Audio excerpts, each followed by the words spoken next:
Welcome to Prairie Pulse. I'm Matt O'Lean sitting in for John Harris. My guests today, we have two guests for the full show, are William Caraher and Brett Weber, professors of history and social work respectively at the University of North Dakota. Their book is The Bakken, an Archaeology of an Industrial Landscape, and it's a wonderful book, fascinating. That's what we're going to talk about, their new book. First off, guys, just tell folks a bit about yourselves, where you're from originally, your background.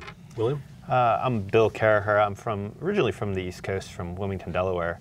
I went and did graduate work at Ohio State, and my training was in Mediterranean archaeology, particularly archaeology of Greece and Cyprus.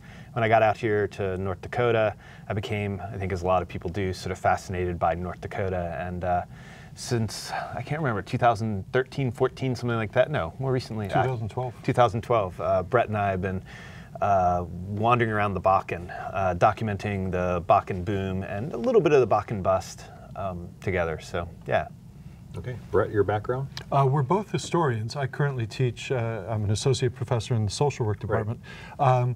My historical focus was more late 20th century social policy issues, and Bill is the archaeologist, so we're both historians but come at that from very different angles.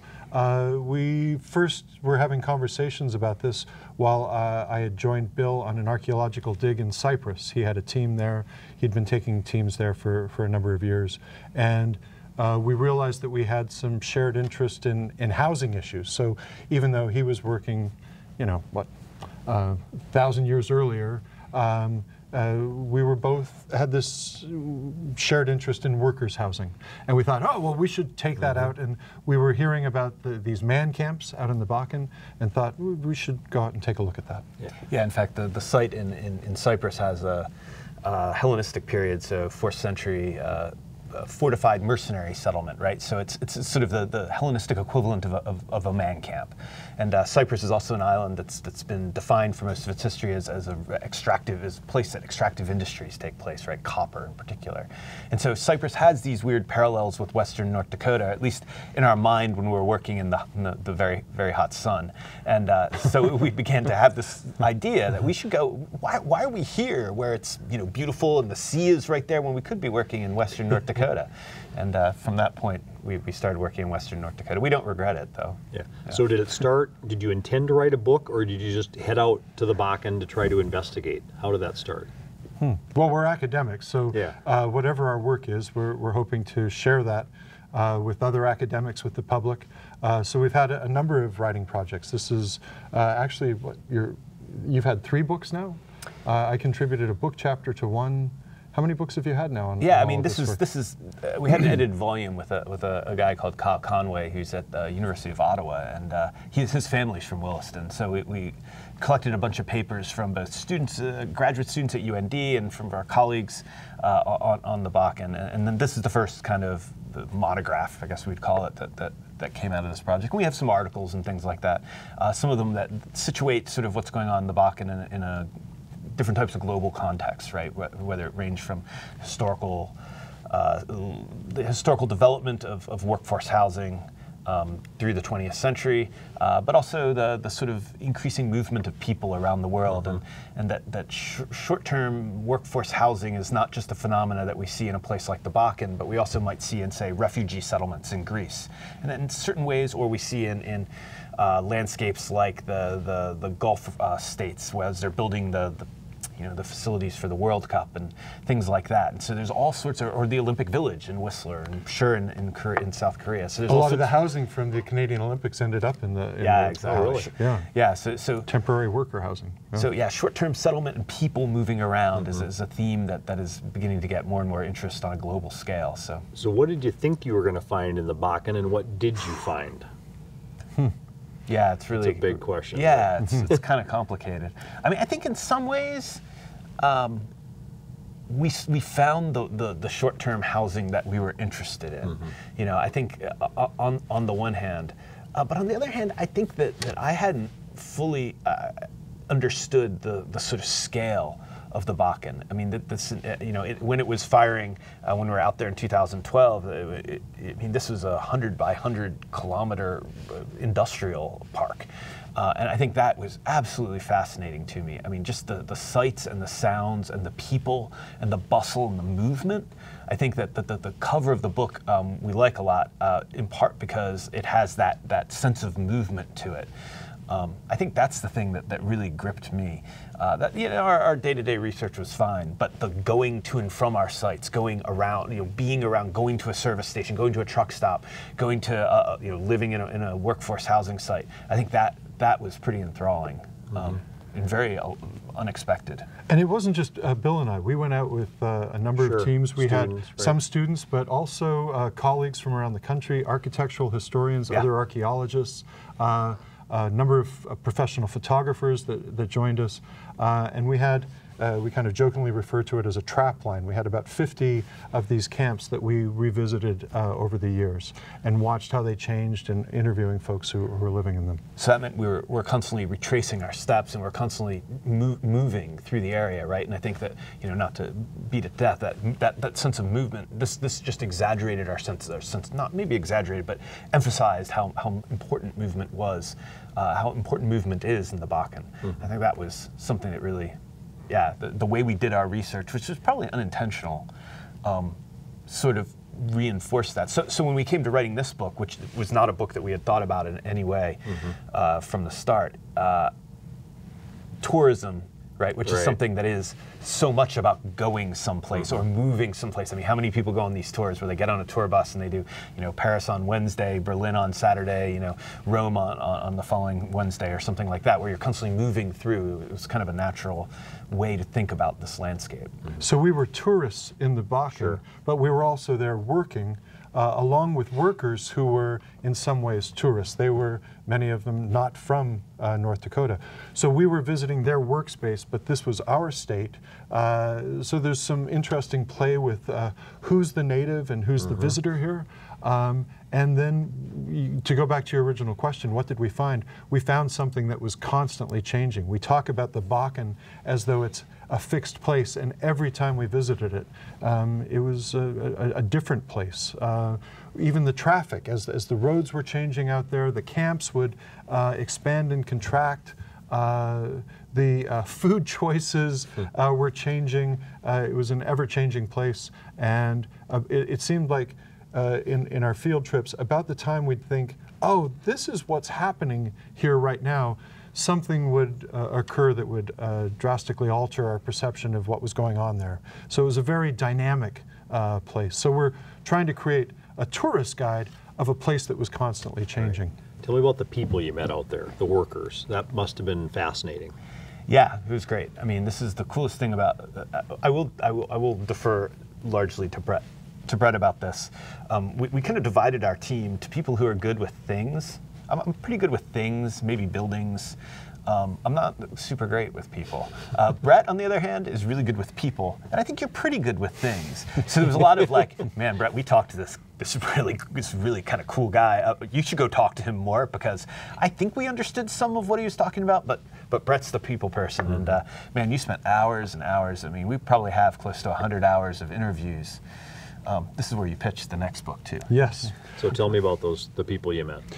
We met people from all over the country, some people coming up from Mexico. There tended to be pockets of the country where people had come from, previous oil plays. So we had people coming up from Texas, but also Idaho, Utah, places where the economy had fallen apart. Understand that 2012, we were still dealing with the recession. Kind of coming out of it though, right? Yeah. But remember, coming out of it, every place came out of it at a different rate, you know. And so some of these, and plus you had, I mean, I thought one of the more interesting characters. We met at least two people from Louisiana, right, who had been in the petroleum industries down there, and that got simply wiped out by Katrina. And so they had come up because they could do some of the same stuff. They didn't happen to be doing that, but they could. I mean, it was just sort of a natural. In fact, because of those folks, we frequently enjoyed catfish and okra and greens because at Capitol Lodge, one of the workforce housing sites that we frequently stayed at, the food, this great buffet every night, was being prepared by cooks from Louisiana. And they were catering to the workers who were there, many of them from Louisiana. What were these workers' attitudes toward working there, safety regulations, and North Dakota? I mean, not everybody has the same answer, of course, to that. Right. But what did you find? So the first one was kind of what their attitudes are about North Dakota, working in oil fields, safety regulations. Do they feel they were protected enough? We know we hear about all kinds of accidents in the oil industry, that kind of thing. What were their attitudes toward this? One of the really common jobs in the patch is driving truck. And there are regulations about how much you can drive, how many hours you can drive. And this seemed to be regularly violated. And we were talking to people who were working just incredible numbers of hours back to back. And it wasn't always safe driving that many hours. But as one of the workers told us, the oil doesn't stop. And there were times where we would interview truckers who hadn't driven for several days.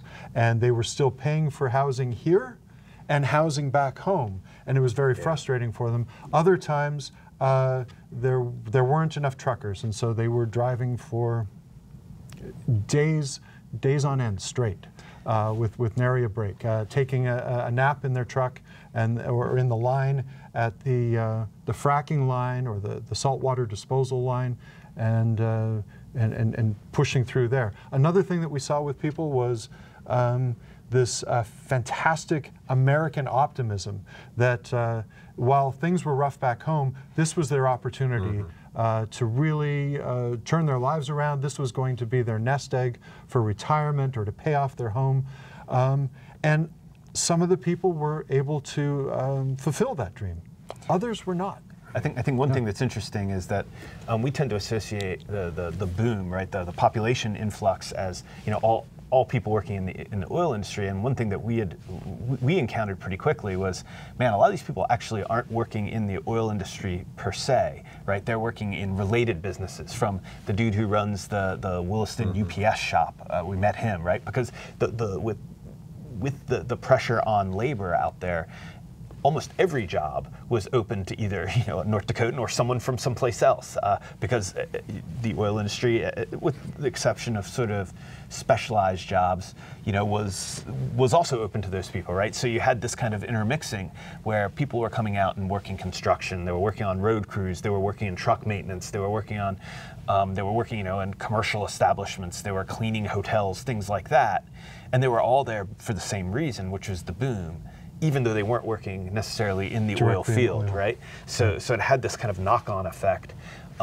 And in some ways, they were indistinguishable when, I mean, you could ask people what they do and then you can distinguish, but you're going into workforce housing area, you know, unless it was a company camp, one of the Target Logistics lodges or one of the lodges put up by one of the major companies involved in extraction, whether it's Halliburton or Schlumberger or whatever, you know, you have people living next door to each other who, one guy's in the industry, the other guy's in truck maintenance, the other guy's, you know, driving a UPS truck or something. So I thought that was pretty interesting. It certainly complicated the boom, right? It didn't make it this sort of story of guys living. They weren't all oil roughnecks. Yeah, living in a camp, going out and work on the rigs and coming home and, you know, drinking a beer on their front porch. It was families. It was people who were working in, you know, almost certainly people working in white collar jobs, people who are working in whatever you call them now, gray collar jobs and things like that. So that was revealing to me. And if I could follow up on that,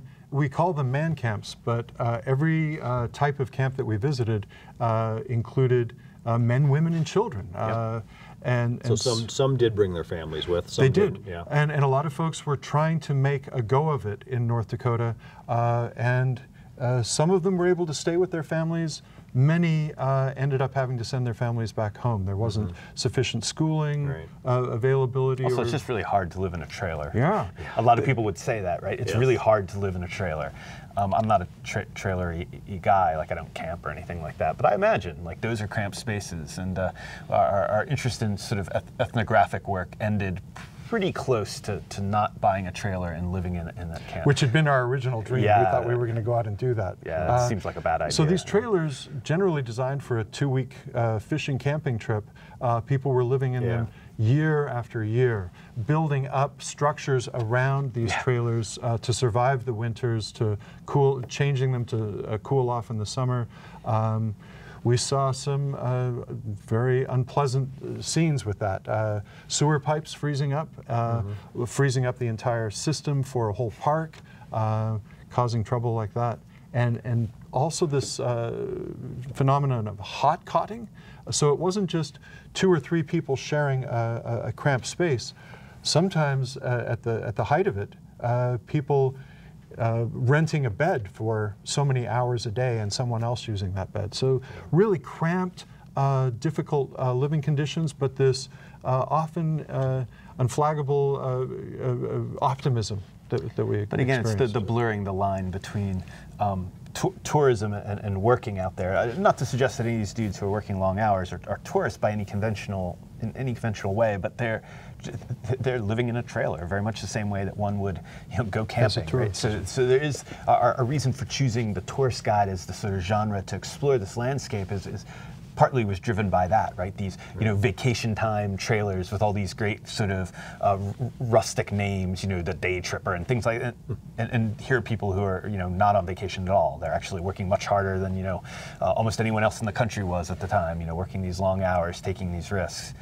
So it's kind of a sort of a fascinating overlap or intersection of these two ways of thinking. And our motivation for writing the book was born from those experiences, but also as we were going out there and starting to publish some articles, when the New York Times or Wall Street Journal wanted to go visit the patch or to visit man camps, they would Google it to find out where to go. Our names would come up. We would get a call. Sure. So we don't know anything about Western North Dakota. Where should we stay? What should we expect? What should we see? Where should we go send our photographers, right? Right. So where should we get interviews? And so, What was the attitude of the people who already lived there? Some of the townspeople I know were not happy with how things changed out there, but I suppose others made money if they had land too. So did you talk to those people as well? Absolutely, yeah, it's inevitable. I mean, and I think, again, there's just such a range of attitudes from people who saw this as an opportunity to really invest in their communities and develop infrastructure, and those who just from the very start seemed to not want anything to do with it. And so, I don't know, you probably have more nuanced sense, but... Well, in my interviews, I tended to interview in the camps. So some of the locals, the native North Dakotans who had lived here for a few generations, were sometimes managing these camps. In fact, outside of Tioga, a man camp or a trailer park, depending on how you want to identify it, temporary workforce housing, had been there since the 1950s, from that boom. So this was someone whose family had been running temporary workforce housing for now decades, profiting from, but trying to make sure that they were providing not just housing, but a home for people. So some folks, some communities were more welcoming than others. That changed from time to time. Some of the workers felt like they were being treated with suspicion by the folks who had lived here previously. Others got that and thought, well, that's how I would treat people if they moved into my community. Others felt like North Dakotans were very welcoming. So any of these questions you're asking, there was this broad continuum. I thought of one of the things variation. that was cool was the number of people. We ran into a couple guys who were like, "Yeah, we're just going to stay here. We actually really like it." And I was thinking around Watford City, and one trailer park owner, I guess you'd call it, or campground owner, trailer park owner, was saying, look, I'm going to zoning meetings. I'm already engaged in the process of defining how this community engages with the boom.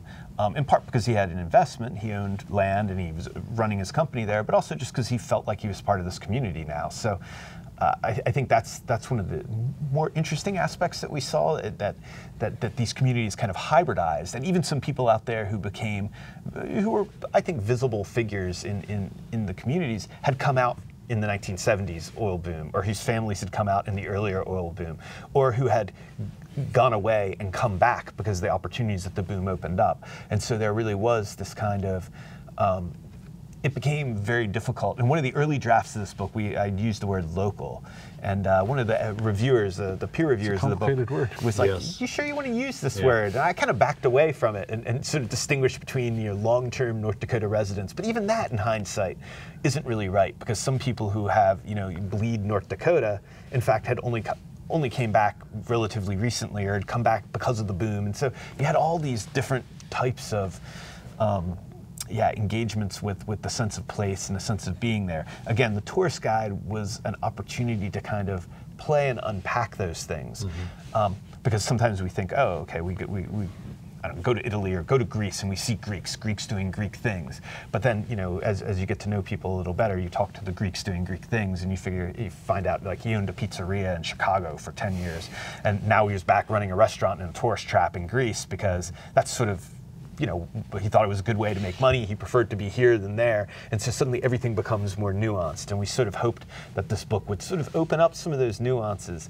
maybe complicate the us and them feeling, the locals versus non-locals, and really argue for the Bakken being a kind of constant space of people coming and going.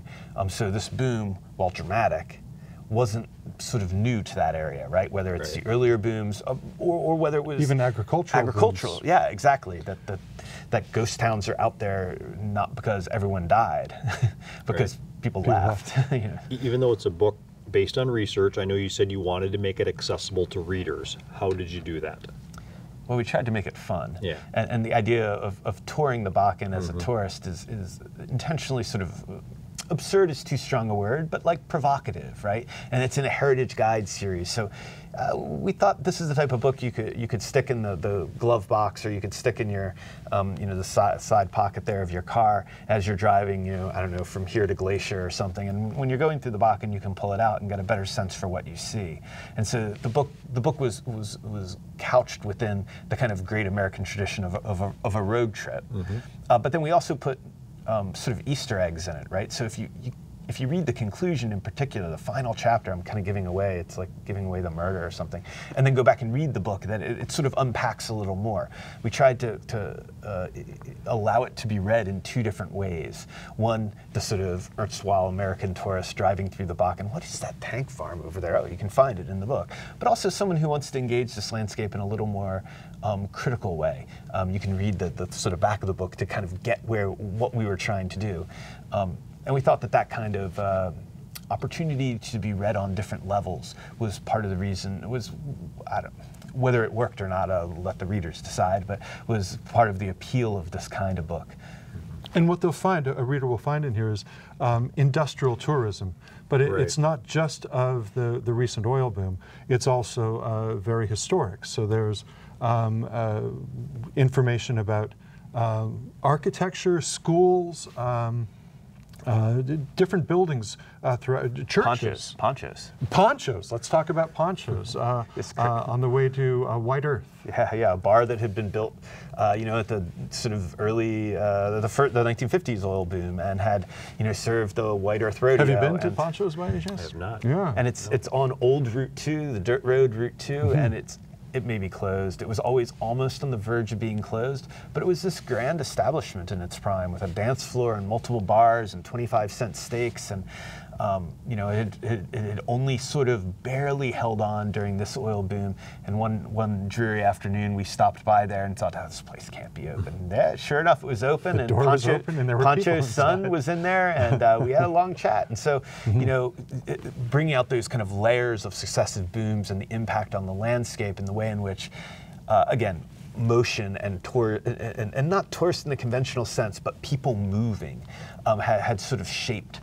It was on Old Ponchos was on Route 2, because that was the old route. This is not new Route 2, old Route 2, through the landscape, and the way in which all of those things sort of come together when you're actually out there and looking carefully at what's going on around you.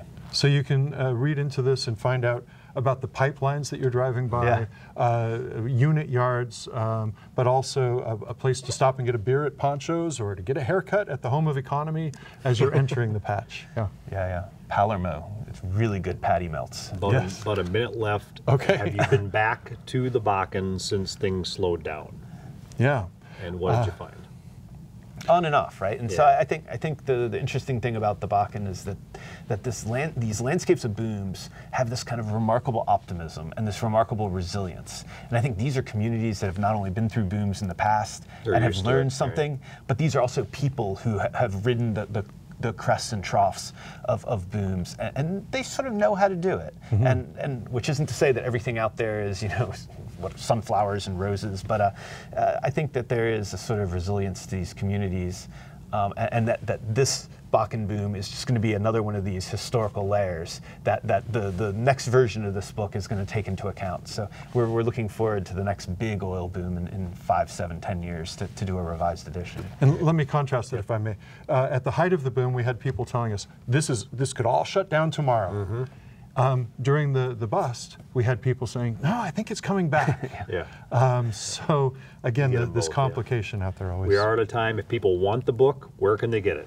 You can get it on Amazon, or better still, they can get it from NDSU Press. So if they Google NDSU Press, it's from our friends down here in Fargo. Thanks, NDSU Okay. Press. Yeah, thanks, Brett NDSU. Weber, William right. Carraher, Thanks, thank you Tom. so much for being here. The thank book you. is The Bakken, An Archaeology of an Industrial Landscape. That's all for Prairie Pulse. So long.